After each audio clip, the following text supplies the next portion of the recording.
But let's go back to you mentioned the timeline. You get a request in May. You have approximately 2 months until a trial.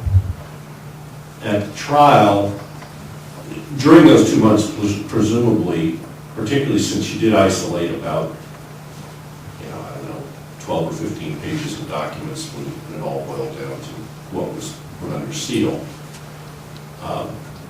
Presumably, you all looked for documents. And are continuing to do that right now. But during a 2-month period of time, you look for documents. You have the trial.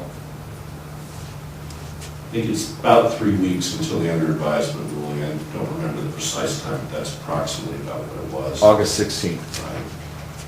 You now are sitting here 2.5 months after that, approximately, a little less than 2.5, but there you are. And you're coming up with 1,200 pages. It's a lot of pages, I agree.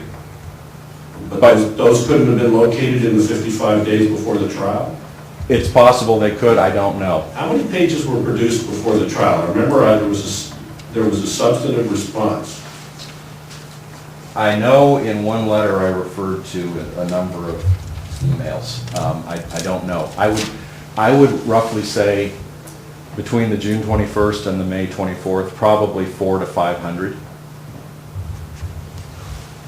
I'm not positive of that, and I would need to count them because some of them were on disk. I haven't counted them. Mr. Reisner wasn't positive whether it was 1,200 either, but you're telling me hundreds of pages of documents have been produced before the trial, and he's telling me 1,200 approximately pages have been produced since the trial. Yeah, we would need to do the numbers, but I would say there probably have been more produced after than before. But I don't know that those numbers are exactly right. They're reasonable approximations. From your client's perspective, I'm struggling with the amount of pages that continue to be found.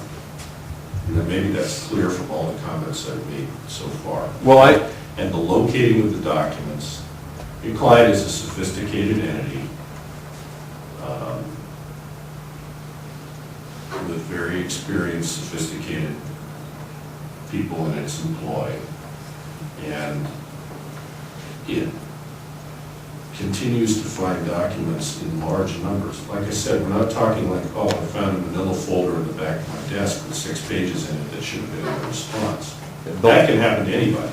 The second large number, the one I gave in October, is based on doing a systematic search in those 8 accounts. That's why so many came up. And why wasn't that done by somebody in June? I don't know the answer to that question. And I'm partly responsible for it, not for it happening. But I don't know the exact reason it didn't happen. And a lot of emails that we found on this search had already been found and released. Some of them are duplicative to things that we released on the 24th and the 21st. But we fell down on that. There's no question about it. Excuse me. I mean, part of the issue is, it looks to me from my perspective that your client is continuing to find these things, and I want to say in a trickle, but it's not a trickle apparently. It's apparently a large amount of documents. Continuing to find these things, which is troublesome to me given the amount of time that's passed. Mr. Reisner's client, on the other hand, and which is certainly her right, she takes great issue, or appears to take great issue with how the office does its business, whether selling El Rio or disposing of El Rio was an appropriate thing to do or not. There was some at the trial discussion of Grand Canyon. There was whether they were in trouble with the Justice Department, if I recall correctly, or something like that. All of which has nothing to do with public records requests. Ms. Cruz doesn't have to demonstrate good reason to see the documents.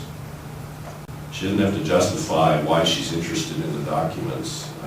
As I read the law, she could be interested in the documents to take them and read them for recreational purposes, which would be hard to believe that you would do that, but if she wants to, that's her business.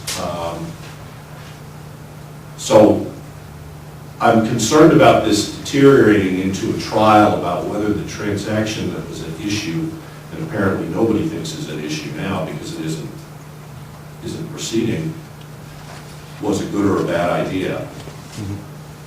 That's one concern which I've expressed to the plaintiff.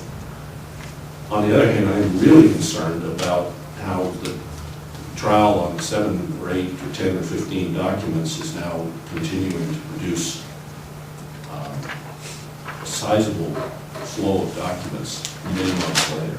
Well,